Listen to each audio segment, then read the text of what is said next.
नमस्कार साथियों, मेरा नाम आशीष सैनी। मैं स्वागत करता हूं आपके अपने चैनल द नैमिषम एकेडमी में। सबसे पहली बात ये कि किसी भी किताब को उसके कवर से जज नहीं किया जाता है कि वह किताब कैसी है। उस किताब को पढ़ना पड़ता है। सामान्यतः लोग सब्सक्राइब, लाइक एंड शेयर के बारे में बात करते हैं। मैं सिर्फ इतना कहूँगा कि आप एक बार पूरी वीडियो देखिए। अगर आपको लगता है, अच्छा लगता है कि कंटेंट अच्छा है तो सब्सक्राइब करें, वरना आपकी मर्ज़ी, आप उसे अनसब्सक्राइब भी कर सकते हैं। पर एक बार वीडियो को पूरा ज़रूर देखें। सब्सक्राइब करना ना करना, लाइक करना ना करना, ये बात की बात है। एक बार वीडियो ज़रूर पूरा देखें। तो इसी के साथ आज संविधान का दूसरा अध्याय है और कल हमने पढ़ा था संविधान क्या होता है और राज्य व्यवस्था क्या होता है, संविधान और संविधानवाद में क्या अंतर होता है, संविधान और राज्य व्यवस्था में क्या अंतर होता है, इसको समझा था। आज हम पढ़ेंगे कि संविधान की जो ऐतिहासिक पृष्ठभूमि है, मतलब कि संविधान का निर्माण या कैसे चालू हुआ, इसकी ऐतिहासिक पृष्ठभूमि अभी चलेगी। तो उसको पहले समझेंगे, फिर उसके बाद में संविधान पर आएंगे, क्योंकि उसको समझना ज़रूरी है। क्योंकि अगर बात का कारण पता चल जाए तो पूरी बात समझ में आ जाती है। इसी तरीके से संविधान का कारण पता चल जाए तो संविधान पूरा समझ में आ जाएगा। ठीक है, तो शुरुआत करते हैं आज ऐतिहासिक पृष्ठभूमि, संविधान की ऐतिहासिक पृष्ठभूमि। भारत में ब्रिटिश 1600 ईस्वी में ईस्ट इंडिया कंपनी के रूप में व्यापार करने आए। भारत में 1600 ईस्वी में महारानी एलिजाबेथ के चार्टर के द्वारा ब्रिटिश लोग वो 1600 ईस्वी में ईस्ट इंडिया कंपनी के नाम से, मतलब ईस्ट इंडिया कंपनी के रूप में भारत में व्यापार करने आए। करने क्या आए थे? व्यापार। और हो किया क्या उन्होंने, वो आप सब जानते हैं, समझेंगे आगे। फिर उसके बाद में है कि महारानी एलिजाबेथ फर्स्ट के चार्टर द्वारा, महारानी एलिजाबेथ फर्स्ट के चार्टर के द्वारा उन्हें भारत में व्यापार करने के विस्तृत अधिकार प्राप्त थे। महारानी एलिजाबेथ प्रथम के चार्टर के द्वारा उन्हें, जो ब्रिटिश कंपनी आई थी भारत में व्यापार करने के लिए, उन्हें हर तरीके से व्यापार करने की स्वतंत्रता प्राप्त थी ब्रिटिश पार्लियामेंट के द्वारा, मतलब ब्रिटिश सरकार के द्वारा। देश अपना था, व्यापार करने का पूरी स्वतंत्रता ब्रिटिश पार्लियामेंट ने दी थी। ठीक है। फारूक सियर एक मुग़ल शासक थे, ठीक है, जिन्होंने ब्रिटिश कंपनी को, जब ब्रिटिश कंपनी आई थी, तो ब्रिटिश कंपनी को आयात शुल्क, जब किसी चीज़ का आयात करते हैं या निर्यात करते हैं, तो जो आयात करते हैं हम, आयात शुल्क में विशेष छूट दे दी। किसने दी विशेष छूट? फारूक सियर ने। ठीक है। 1756 में 1756 में सिराजुद्दौला कौन थे? सबसे पहली बात आ जाती है कि सिराजुद्दौला जो थे वो बंगाल के नवाब थे। 1756 में सिराजुद्दौला बंगाल का नवाब बना। ठीक है। सिराजुद्दौला कौन थे? बंगाल के नवाब थे। और कब बने? 1756 में। उस समय बंगाल बहुत समृद्ध राज्य था। मतलब बंगाल जो था वो वर्तमान के जो राज्य हैं, उड़ीसा है, बंगाल है, बिहार है, आपका मुंबई है, और ये इन सारी चीज़ों को मिलाकर तब बंगाल था। आज जो बंगाल है वो बहुत ही छोटा है, पहले बंगाल बहुत ही विस्तृत था। ठीक है। तो उस समय बंगाल बहुत समृद्ध राज्य था, मतलब बहुत ही समृद्ध, बहुत पैसा वाला, और हर तरीके का व्यापार होता था वहाँ पर, इसीलिए वो समृद्ध था। ठीक है, समृद्ध था। तथा ब्रिटिश और फ्रांसीसियों ने कलकत्ता एवं चंद्रनगर में किले का निर्माण प्रारंभ किया। अब ब्रिटिश यहाँ व्यापार करने आए थे तो फ्रांसीसी भी व्यापार ही करने आए थे। तो इनकी कलकत्ता में और चंद्रनगर में प्रेसिडेंसियाँ थीं। तो कलकत्ता की प्रेसिडेंसी में और चंद्रनगर की प्रेसिडेंसी में किले का निर्माण चालू कर दिया, मतलब घेरेबंदी स्टार्ट कर दी। किसने? ब्रिटिश और फ्रांसीसियों ने किले का निर्माण प्रारंभ कर दिया। ठीक है। सिराज मतलब सिराजुद्दौला, जो बंगाल के नवाब थे, ने इसका विरोध किया। किसका विरोध किया? जो ये किलेबंदी कर रहे थे ब्रिटिश और फ्रांसीसी, इसका विरोध किया। ठीक है। जिससे ब्रिटिश कंपनी ने सिराज को युद्ध में हराने के लिए। अब भाई कॉमन सी बात है कि अगर हम कोई कार्य करें और उसका कोई व्यक्ति विरोध करता है तो कहीं ना कहीं सोचते हैं कि इसके पास अगर ऐसा पद है जिस वजह से इसने विरोध किया है, अगर इसको पद से ही हटा दिया जाए तो ना व्यक्ति बचेगा ना विरोध बचेगा। ठीक है, तो इसके लिए क्या किया कि जो सिराज के जो अपने थे, मतलब बहुत ही मुख्य लोग थे उसके राज्य में, उनको क्या किया, ब्रिटिश सरकार ने अपनी तरफ मिला लिया। जैसे कौन कौन थे? मीर जाफ़र जो कि उसका सेनापति था, सिराजुद्दौला का सेनापति था मीर जाफ़र। घसीटी बेगम जो थी सिराजुद्दौला की मौसी थी। उम्मीचंद फतेहचंद, ठीक है, को अपनी ओर मिला लिया। किस लिए मिला लिया? मिला तो अपनी ओर लिया, पर ब्रिटिश सरकार की चाल यह थी कि आप हमारी ओर रहें पर यह बात सिराज को पता नहीं चलनी चाहिए। आप उसके साथ ही रहें पर आंतरिक रूप से आप हमारे साथ रहेंगे। जब हम आक्रमण करेंगे तो आप सिराजुद्दौला का साथ न देकर ऐन मौके पर हमारा साथ देंगे। ठीक है, सिराजुद्दौला को पता भी नहीं चलेगा, जिससे वह युद्ध हार जाएगा। यह थी ब्रिटिश कंपनी की रणनीति। समझते हैं क्या हुआ। फिर 1757 में प्लासी का युद्ध हुआ। 1756 में सिराजुद्दौला राजा बना, नवाब बना। 1757 में प्लासी का युद्ध हुआ। अब प्लासी का युद्ध हुआ जिसमें भाई सिराज हार गया। हार क्यों गया? हार इस वजह से गया क्योंकि उसका सेनापति, उसके जो जितने खास थे सब उधर मिल गए। ऐन मौके पर जब लड़ाई हो रही थी तो मीर जाफ़र सिर्फ खड़ा देख रहा था युद्ध को। उसने शस्त्र नहीं उठाया ब्रिटिश कंपनी के खिलाफ, वो सिर्फ खड़ा देख रहा था, जिस वजह से सिराज जो है 1757 में प्लासी का युद्ध हार गए। यहीं से ब्रिटिश कंपनी किंग मेकर की भूमिका में आ गई। यहीं से ब्रिटिश कंपनी किंग मेकर की भूमिका में आ गई। अब स्वाभाविक सी बात है, अगर कोई व्यक्ति आपकी मदद करेगा, दुश्मन व्यक्ति की मदद करेगा, अगर कोई खास व्यक्ति, तो कोई ना कोई लाभ होगा या लोभ होगा।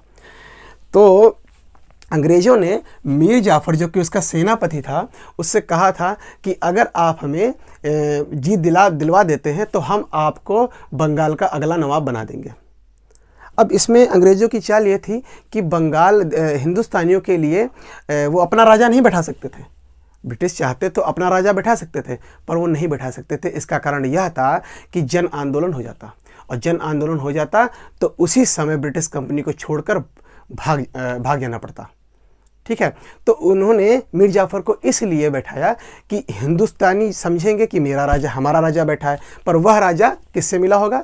ब्रिटिश कंपनी से। ठीक है, अपनी किंग मेकर की भूमिका में गए।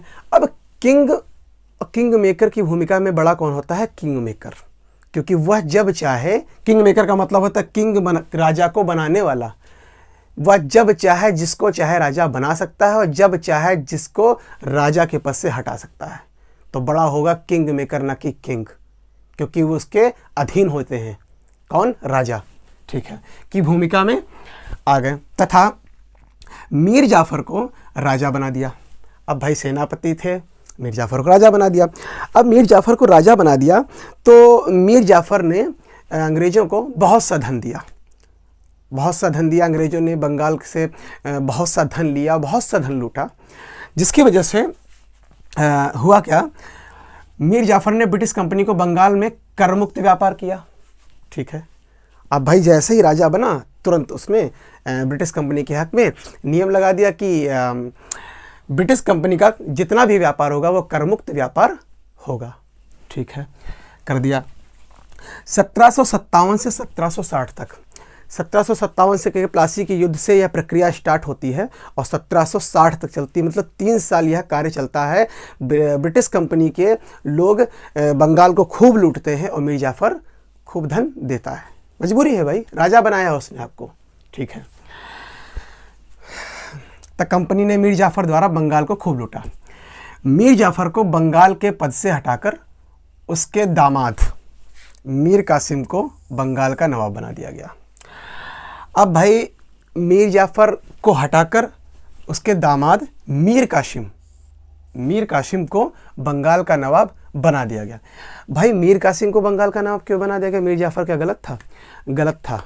नहीं था, क्योंकि मीर जाफ़र जो थे धन दे रहे थे पर उतना ज़्यादा नहीं दे पा रहे थे। मीर कासिम ने कहा कि हम आपको ज़्यादा धन देंगे, हमें आप राजा बनाइए या हमें बंगाल का नवाब बनाइए। तो अंग्रेज़ों को चाहिए था पैसा, उन्होंने कहा भाई ठीक है, हम मीर जाफ़र को हटा के आपको बना देंगे। तो क्या किया, 1763 में मीर कासिम 1757-60 तक चला, मीर कासिम को बंगाल का नवाब बना दिया। बंगाल का नवाब बना दिया तो मीर कासिम ने बहुत धन दिया।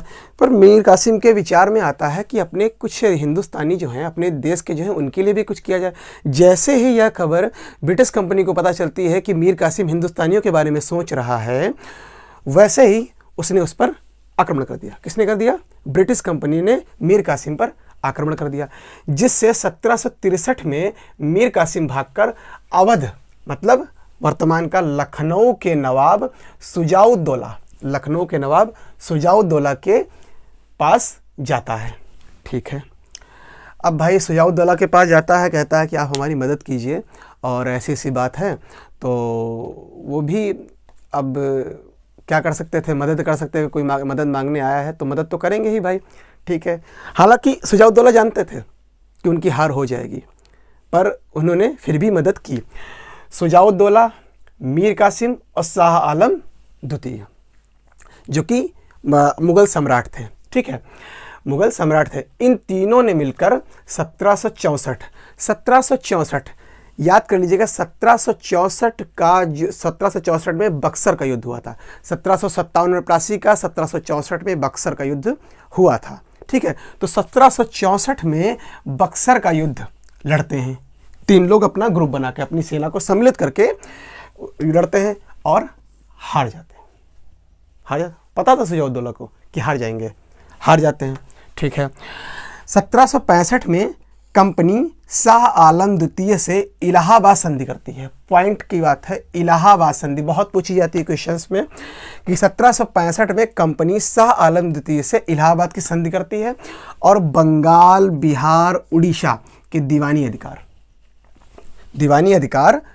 ले लेती है। ठीक है, दीवानी अधिकार का मतलब होता है कि जितने भी कर वसूलने के अधिकार हैं अब ब्रिटिश कंपनी करेगी, ना कि बंगाल का नवाब करेगा। ठीक है, बंगाल, बिहार, उड़ीसा, इन तीन जगह के दीवानी अधिकार ब्रिटिश कंपनी ने ले लिए। ठीक है, निज़ामुद्दौला को बंगाल का नवाब बनाकर बंगाल में अब भाई देखो, मीर कासिम थे, हरा दिया, अब उन्हें राजा तो बना नहीं सकते हैं। ठीक है, शुजाउद्दौला वो तो भाई अवध के हैं ही, और शाह आलम द्वितीय मुग़ल सम्राट हैं। अब आते हैं निज़ामुद्दौला को बंगाल का नवाब बनाकर, अब निज़ामुद्दौला को बंगाल का नवाब बना दिया जाता है और बंगाल का नवाब बनाकर बंगाल में एक ऑफिसर की नियुक्ति की जाती है। ऑफिसर की नियुक्ति कौन करता है? British company. और वो ऐसे ऑफिसर की नियुक्ति करती है बंगाल में कि जिसको बंगाल का नवाब ना हटा सकता है और ना नियुक्त करता है, ना नियुक्त कर सकता है अपने मन से। वो ना हटा सकता है ना नियुक्त कर सकता है। ठीक है, तो हुआ क्या, ऑफिसर की नियुक्ति की, जो जिसका कहा था कि सिर्फ क्रिमिनल प्रशासन को देखना, वो सारे क्रिमिनल प्रशासन को कौन देखता था? ऑफिसर देखता था, नियुक्त की, और क्रिमिनल प्रशासन अपने हाथों में ले लिया। अब एक ऑफिसर की नियुक्ति किसने की? ब्रिटिश कंपनी ने। तो ऑफिसर किसका हुआ? ब्रिटिश कंपनी का। तो क्रिमिनल प्रशासन कौन देख रहा है? ऑफिसर देख रहा है। तो एक तरीके से इनडायरेक्टली कौन देख रहा है? क्रिमिनल प्रशासन ब्रिटिश कंपनी देख रही है। तो क्रिमिनल प्रशासन किसके हाथों में चला गया? ब्रिटिश कंपनी के हाथों में चला गया। ठीक है, 1765 से 1772 तक, 1765 से 1772 तक यह प्रक्रिया चलती रही। ब्रिटिश कंपनी ने बंगाल को, भारत देश को बहुत लूटा, अपनी बहुत मनमानी की और बहुत व्यापार किया। ठीक है, जिसके चलते व्यापार करते थे वो लोग, पर किसने भेजा था? महारानी एलिजाबेथ प्रथम ने, पर उनको हिस्सा पहुंचता नहीं था। महारानी एलिजाबेथ कहती थी भाई इतना व्यापार कर रहे हैं, हमको तो हिस्सा मिल ही नहीं रहा है, तो कि इनके लिए कुछ किया जाता है, ये लोग अपनी मनमानी कर रहे हैं और ब्रिटिश पार्लियामेंट की बात नहीं सुन रहे हैं। ठीक है, तो क्या मनमानी के लिए क्या किया एलिजाबेथ ने? एलिजाबेथ ने किया कि 1773 से भारत में केंद्रीय प्रशासन की नींव पड़ी। 1773, जिसे हम रेगुलेटिंग एक्ट के नाम से जानते हैं, उससे ब्रिटिश कंपनी जो आई थी उस पर ब्रिटिश पार्लियामेंट, मतलब महारानी एलिजाबेथ, समझ सकते हैं कि केंद्रीय प्रशासन की नींव पड़ी भारत में। केंद्रीय प्रशासन का मतलब केंद्र का प्रशासन। केंद्र कौन है? ब्रिटिश पार्लियामेंट, मतलब महारानी एलिजाबेथ की नींव पड़ी। इससे ब्रिटिश पार्लियामेंट कंपनी को नियंत्रित करना शुरू कर दिया। इससे ब्रिटिश पार्लियामेंट कंपनी को नियंत्रित करना शुरू कर दिया। ठीक है, अब क्या हुआ? ये है भारत। ठीक है, भारत पर किसका शासन, कौन शासन कर रहा है? British company. ब्रिटिश कंपनी पर अब कौन रेगुलेट कर रहा है, नियंत्रण कर रहा है? ब्रिटिश पार्लियामेंट कर रहा है। तो कुल मिला के पिसेगा कौन? भारत। ये यहाँ से लूटेंगे और ब्रिटिश पार्लियामेंट ब्रिटिश कंपनी से लूटेंगे, तो दोनों किसको लूटेंगे? भारत को। तो पिस कौन रहा है? भारत पिस रहा है। तो इसी वजह से भारत को बहुत लूटा गया। ठीक है, भारत को बहुत लूटा गया। तो इसके बाद में आता है आपका ये जो हमने बताया आपको 1600 ईस्वी में ईस्ट इंडिया कंपनी। तो 1600 ईस्वी का जो आपका राजलेख इसे कहते हैं, 1600 ईस्वी का जो चार्टर है इसे राजलेख कहते हैं। ठीक है, इसके बाद भी और सारी प्रक्रिया आएंगी, चार्टर आएंगे, तो इसके बाद ही आएंगे और विस्तृत जानकारी देते हुए समझते चलेंगे सारी चीज़ें। ये थी ऐतिहासिक पृष्ठभूमि और इसको समझना बहुत ज़रूरी था। इसको समझना ज़रूरी इसलिए था कि जब तक हम पिछला जानेंगे नहीं तो लिंक कैसे करेंगे? जब एक दूसरे को लिंक करते हैं, चीज़ों को जोड़ते हैं, तभी पूरी चेन समझ में आती है, तभी पूरी प्रक्रिया समझ में आती है। ठीक है, तो आज का ये सेशन था और पूरा देखिए वीडियो को और तब जज कीजिए कि अच्छा है या बुरा है। मैं फिर कहना चाहता हूँ कि किसी भी बुक के कवर को देखकर बुक तय नहीं किया जा सकता कि बुक कैसी है। आप उसे देखें, आप सब्सक्राइब करते हैं या नहीं करते हैं बात की बात है, पहले आप उसे ये पूरी वीडियो देखिए कम से कम। ठीक है, धन्यवाद, मिलते हैं नेक्स्ट वीडियो में। नमस्कार।